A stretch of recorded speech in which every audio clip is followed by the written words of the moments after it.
Hey guys, welcome to month number 9. Now, month 9 is the first month of the hypertrophy block. Now, in the first month of this hypertrophy block, we're going to be doing 12, 10, 8, 6, 15 rep scheme. And I'll explain to you what that is in just a moment.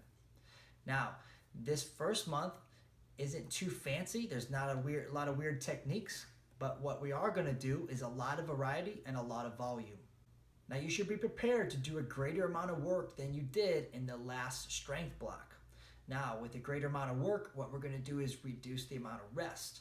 And when those two things come together, there's going to be a greater pump. So that's always a good thing. Also, with this greater amount of volume and less rest, there's going to be a lot more soreness. Now when it comes to doing the 12, 10, 8, 6, 15 rep scheme, this is how you want to break it down. The first set you do, 12, is going to be the least intense set that you do. So least intense meaning less weight. The last set that you do, the 15 reps, is thought of as like a back off set. So here's how you want to do it. You want to warm up with around 2 to 3 warm up sets. Now on those warm up sets, you're trying to find a weight and warm up the body to be prepared to do 12 reps. You don't want to select a weight for 12 reps that you could have actually gotten, say, 16 reps with. So you're going to be doing your warm-up sets. I would say set number 1, do around 8 reps, follow the tempo as written down. Then your set 2, you're going to do around, say, 5 to 6 reps, and then maybe one more set of around 3 to 5 reps. Now on these warm-up sets, you're going to be thinking to yourself, okay, I need to find a weight that's challenging for 12 reps. So keep that in mind as you're doing those sets. Now once you've found a good weight for your first set of 12, when you go from 12 reps down to 10 reps, you need to increase the weight. Same goes when you go from 10 to 8 and 8 to 6. So by the time you reach that 8 and that 6 reps, you should be really dialed in on what weights are going to be challenging for you. Then after you've done that set of 6 reps, you're going to back off the weight and do 15 reps. Now, a way you can kind of gauge that is check out what you did for your first set of 12 and use that as a gauging for weights on what you need to do for your set of 15. All right, so now get out your program and we're gonna go over every single exercise to make sure you know exactly what you're doing in the gym. Heels elevated barbell hack squat. All right, you need to elevate your heels either like this, or if you're in a traditional gym, you may have some aerobic risers that you can find. Either way, find something you can elevate your heels with. You can take 3 seconds to go down, come up quickly. Now you notice the posture is perfectly straight up and down, okay? When you use too much weight, your posture will need to go forward to recruit other muscles. You do not want that to happen. So it's very strict movement. You're not gonna be using a lot of weight more than likely. So keep your body nice and tall like shown here. Go down all the way, back up quick.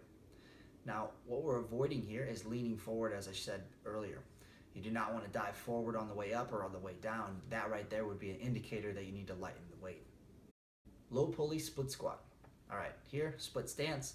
You're gonna use the opposite hand to the leg you're training. So if it's the right leg, you'll have it in your left hand, vice versa. Take 3 seconds to go down, 1 second to come back up. Make sure that you're looking straight ahead, your chest is up, you're slightly leaning back with the torso, exaggerating really good posture. You want your knee to track forward over the toes and come back up quickly. Perform all the reps on one leg and then go to the other. All right, what we want to avoid here is any kind of twisting or leaning of the torso. All right, so here I'm showing you there's a little bit of twisting going on. You don't want to be rotated, leaning, any of that. As you go down, you don't want that to happen either. Your torso needs to be really rock solid throughout the whole movement. The only thing that's moving is the lower body so that you can perform the lift.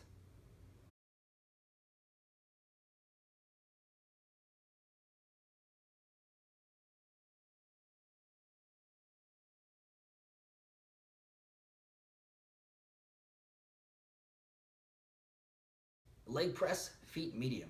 That just means a regular leg press stance. Okay, keep the toes open 5 degrees. You're gonna bring the weight all the way down, 3 seconds, and go up quickly. All right, one thing about the leg press I always stress is not pausing at the top if it's not indicated. So here, you don't wanna go up and pause. Make sure you keep the reps continuous. One leg dumbbell calf raise. So find something in your gym similar to this where you can have full range of motion of the ankle. You're gonna go all the way down and back up.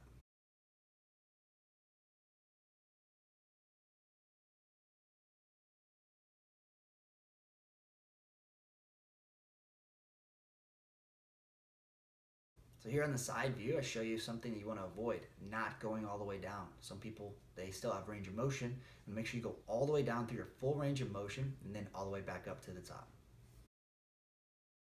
Dumbbell Swiss ball crunch. All right, using one dumbbell across the chest, you're gonna hold it there. You're gonna stretch the abs all the way down around the ball like an accordion, and then curl them up nice and tight all the way to the top.